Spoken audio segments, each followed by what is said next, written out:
Yo, what's going on, man? Hey, wow, man, a lot of shit's been happening past couple days in life. Brother had a baby. Um, thinking about leaving ATL, and yeah, man, just a lot been going on. But the craziest thing is what I saw happen on the news a couple days ago. You heard that, right? Like, we're both artists. You heard about the House wanting to ban the TikTok and stuff, and like, man, how do you feel about that? How do you take that? To be honest with you, it seems very, very targeted, very unfair. Me and you, we've been on this YouTube grind for a minute, man. We've been trying to upload regularly. We've been trying to stay motivated. We've been we've been keeping each other motivated, and yeah, it just seems like, I don't know, man. It just seems like we're kind of getting the raw end of a deal. You know what I'm saying? And they keep talking about Chinese this, Chinese that, foreign spies this, foreign spies that, and we know they don't care about us. I mean, we're black. uh, you know, um, yeah. I mean, where do we go from here? Where do we go from here? Like, where the thought process is for us after this? Like, are we going to be able to make it? Is it too late for that? Do we just work regular 9 to 5s? Like, where do we go?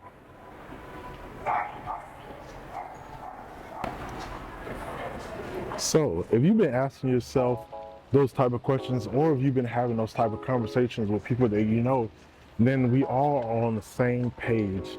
Where do we go from here? What is the next step for us as creators? Where can we turn to? Because we already know that Mark Zuckerberg and the Alien Legion doesn't want to pay creators on Instagram, and Instagram is too overly saturated by ads and other unwanted content that is going to usually block our art, especially as photographers.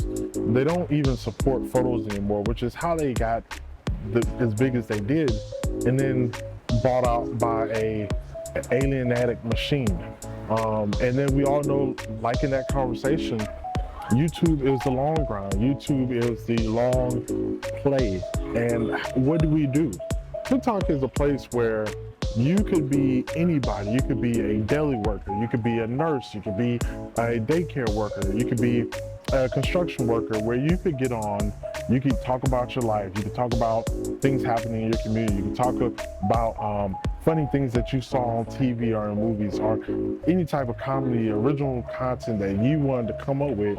You could pull out your phone, set up your lights, and go. You didn't need a big setup, kind of like what I'm filming on, and you didn't need to come to locations or rent studio times or anything like that is behooved of a large production, or somebody who has made it on YouTube, who's getting the brand deals, getting the partnerships where they get all this gear to be able to create high-level content. And TikTok was home. TikTok was something that made people feel like they could break themselves out of the rat race. I remember that while everybody else was working my regular job, I was an essential worker. I'm still at that job, unfortunately. And I remember seeing how people were able to change their lives completely.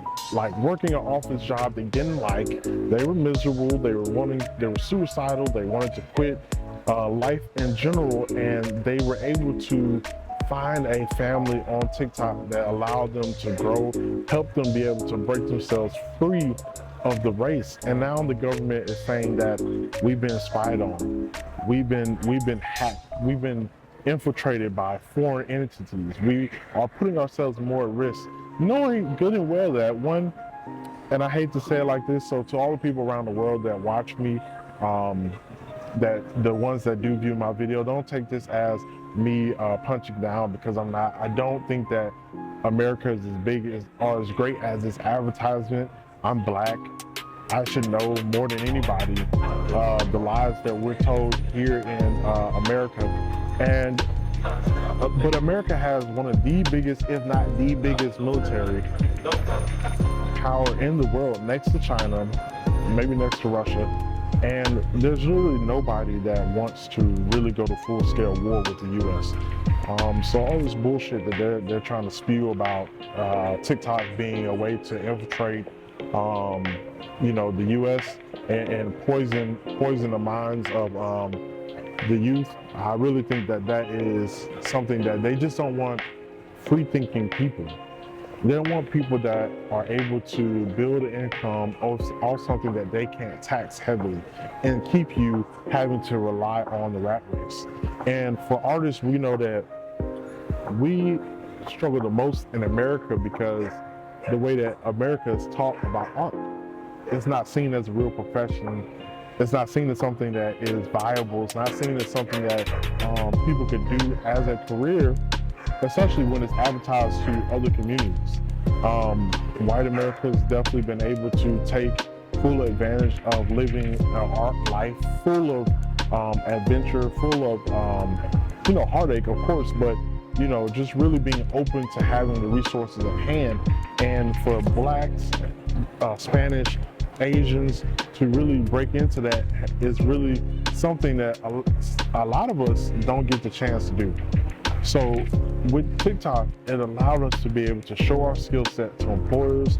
It allowed us to be discovered for our creativity, our mindset, and be able to really break into the industry and be able to put ourselves at the forefront of eyes of people that we won't even really be able to get into the room.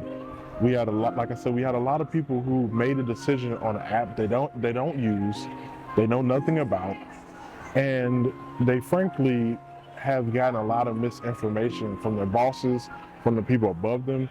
And these are people that sadly we elected. That's why, voting is such a big thing. It's such a big thing, especially for people in your local branch, voting for those that are going to directly influence decisions that will impact you immediately, not the presidency, but voting for the people, the right people in your state, your local branches that are immediately making actions to either hold you back or help advance you as a citizen.